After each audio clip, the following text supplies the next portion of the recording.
A family picture. Almost overnight, Alison Williams started seeing the same old world in a whole new way.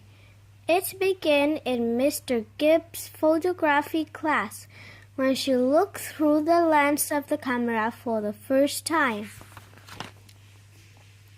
Mr. Gibbs said that a good photographer had to be a good observer. This came naturally to Alison. She was used to hanging back and watching. The spotlight in her family was usually on her 6-year-old twin brothers. They were always attracting attention, either by looking cute or being bad.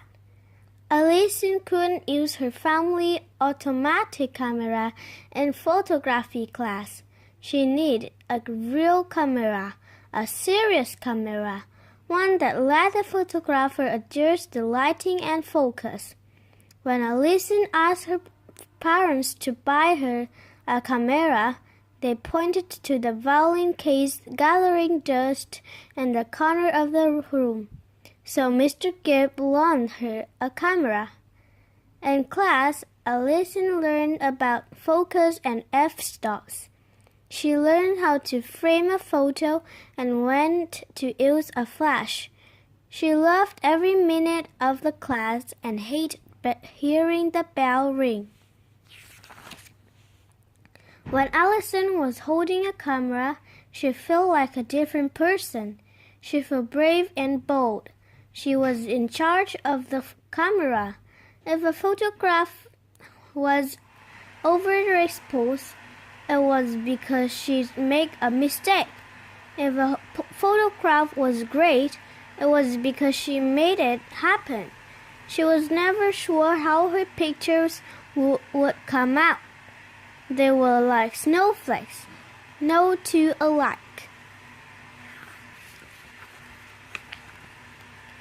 Alison thought that one of the best parts of being a photographer was spending time in a dark room. First, she would develop the film and see what images she had captured. Next, she would choose an image and expose it on slick photographic paper. Finally, she would develop the photo in tray fields of chemicals and water. Alison always felt like she was watching a little bit of magic as a black and white image slowly appeared in the tray. She soon felt at home in a dark room, surrounded by funny red lights, dripping film, and the smell of chemicals. The last photography class came all too quickly, but even after it was over, Alison continued to think like a photographer. Once she noticed that the twins had fallen asleep on the couch with their arms around each other. As she looked at them, she thought about how the sense would look through a camera lens. She couldn't get photography of her mind. From the moment Alisa returned Mr. Gibbs' camera, she began thinking of ways to earn money to buy her own camera. Then it came to her. She could start a babysitting business. All those afternoons looking after her brothers had given her plenty of experience. Alison sat down at her computer and got right to work on an ad for her new business. An hour later, she dragged her brothers with her to the local supermarket and hung up a sign. It read, Alison Williams, baby sister, available on weekends. Experience include babysitting for 6-year-old twin brother, change for than 2,000 diapers, and live to tell about it. Word spread fast. Soon Alison was spending every week babysitting.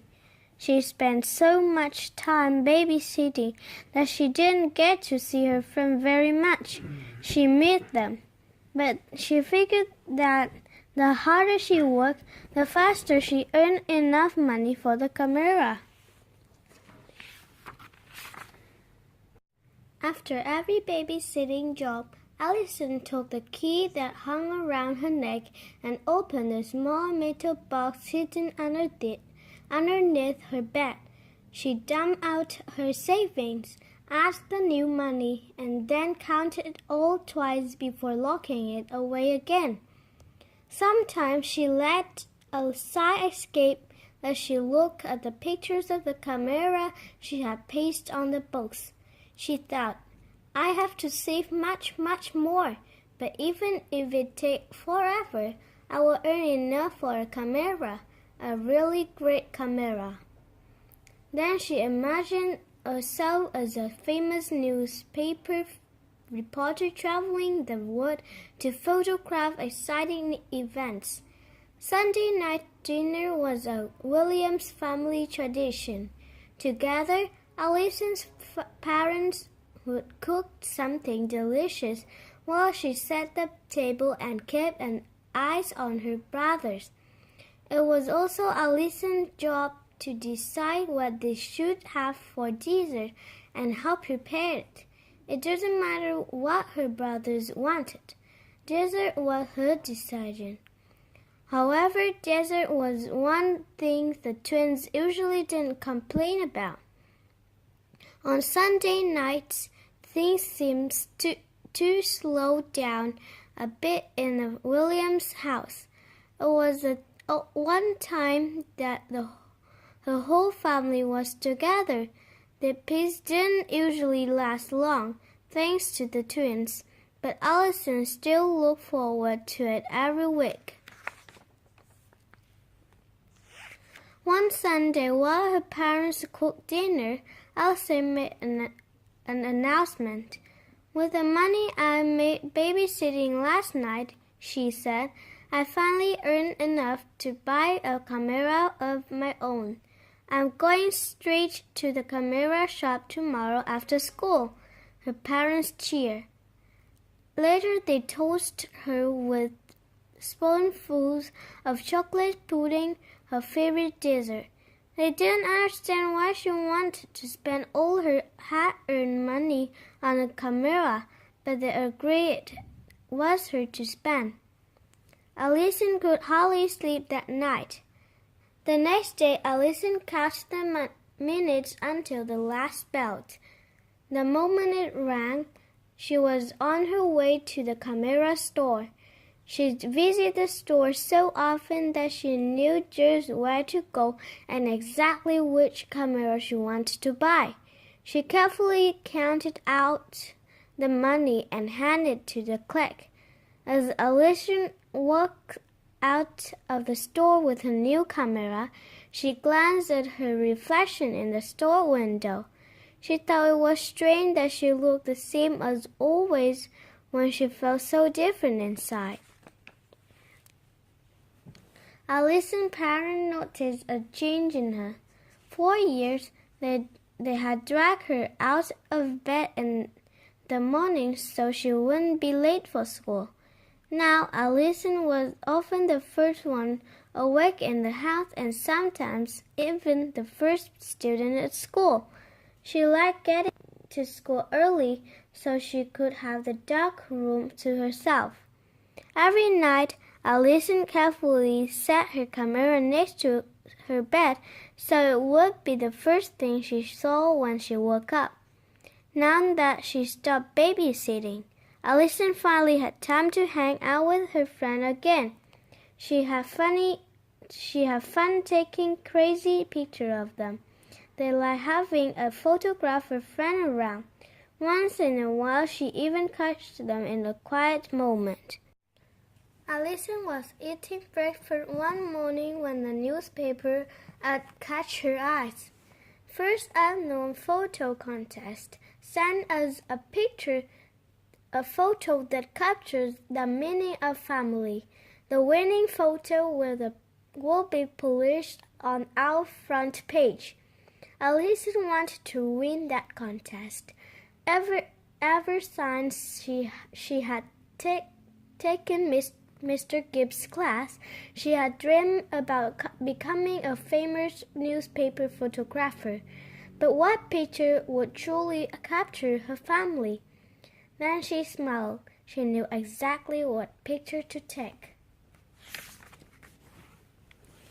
That Sunday night, Alison took her camera to the dinner table and put it on her lap. She looked around and saw the usual William family activity. Here is it, thought Alison the photographer. This is my family. When no one was looking, she slipped away from the table. She hung over the balcony and looked through the camera lens. She watched it as the breeze blew the curtain and the window, and the light outside began to fade. She watched one of the twins put mashed potato in his hair. She watched as her father helped her older brother cut up his meat. The moment felt right. It was her family. Alison pressed the shutter of her camera. Then she quietly slipped back into her seat. She was so excited she could hardly finish her ice cream sundae. Alison ran all the way to school Monday morning. She developed the film and held it up toward the light. She held her breath as she looked. There it was, her family on a Sunday night, just as she'd seen them through her lens. Alison breathed a sigh of relief. Then, before she could change her mind, she developed the photo and mailed it into the contest. The next few weeks were long ones for Alison. Classes seemed endless. Hanging out with her friend was fun, but even that time went by slowly. Finally, the day for the announcement of the winning photo arrived. Alison woke up early and bounded downstairs, hoping to be the first to see the newspaper, but her parents were already up. She found them staring at the front page of the paper. "Good morning," said Alison, as she walked around the paper to pick at the paper. "Alison, we're so proud of you," exclaimed her parent, hugging her. "Now we understand why you worked so hard to buy that camera. You have a real gift." Alison could hardly believe it. Her photo was on the front page of the newspaper for thousands of people to see. She wondered if she might still be dreaming. Then she grinned. She hoped Mr. Gibbs has seen the morning paper too. That Sunday night, Alison's parents cooked her favorite dinner with chocolate pudding for dessert, of course. Then her mother suggested that Alison take another family photo. "But for this picture," said her mother, "will you use your timer? You need to be in a photo for our family to be complete."